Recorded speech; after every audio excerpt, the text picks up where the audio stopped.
Hi, my name is Lord Vincerinos. Today I am going to talk about modal verbs. Modal verbs, they are auxiliary verbs that can function as the main verbs, unlike auxiliary verbs. For example, be, do, and have, that if they can function as the main verbs. The modal verbs express abilities, possibilities, modalities, or another condition. Kinds modal verbs: can, could, should, might, ought, to, will, shall, must, and would. It's important remember these rules. Modals verbs. Number 1. No to before second person. 2. No s or es for third person. Number 3. No auxiliary do for question and negative. Can, ability or possibility.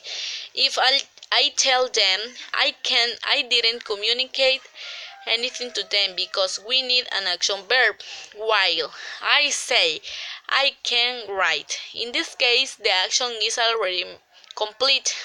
For example, number 1, I can speak 5 languages. Number 2, we can work late tonight if you need use.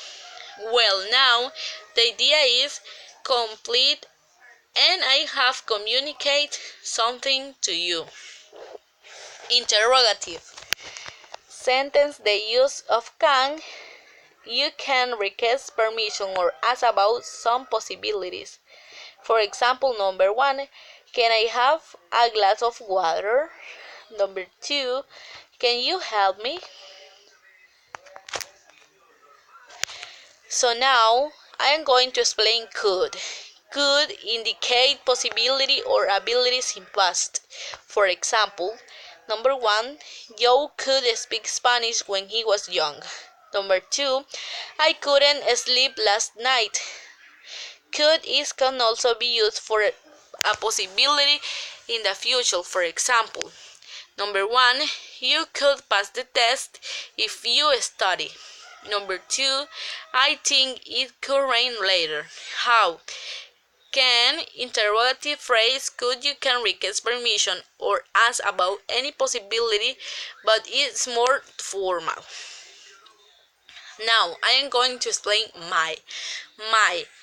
How could. It is used made to indicate possibility in the future or negative possibility. Number 1, I will bring umbrella, it may rain later. Number 2, she may not come to the party.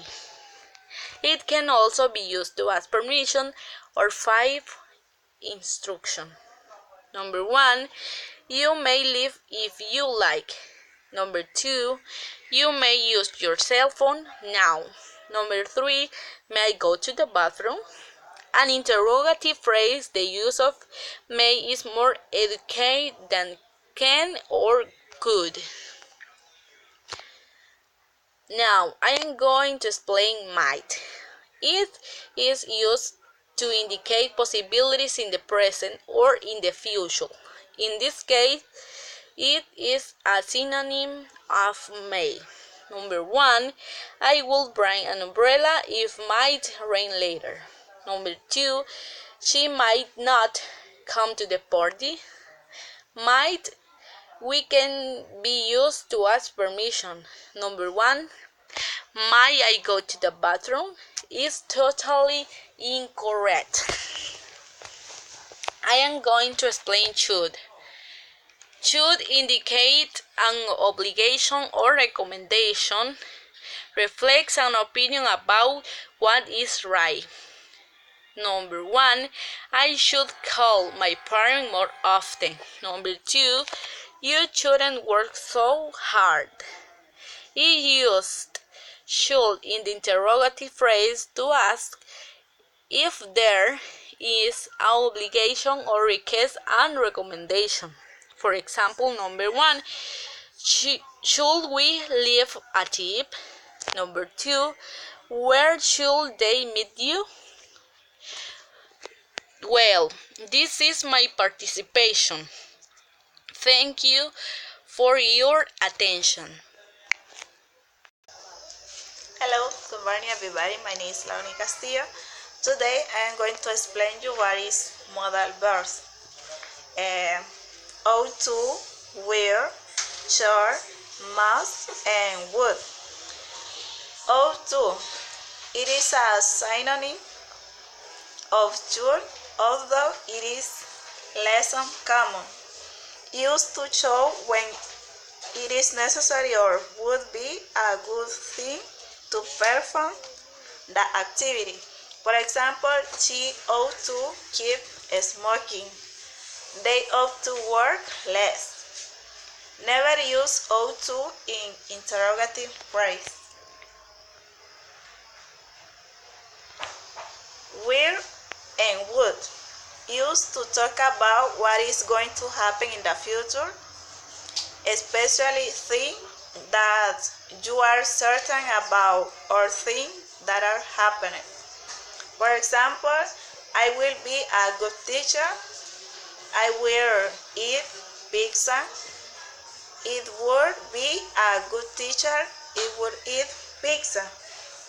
Contract form of will and would are often used in spoken and in informal writing language. Shall is used shall how will forms in the future time. For example, Chris shall be happy to see you. It take the 3 o'clock train. Must is used to obligation, prohibition, and recommendation. For example, you must work hard. You must do your cook. It's possible to use must for rhetorical questions. Thank you.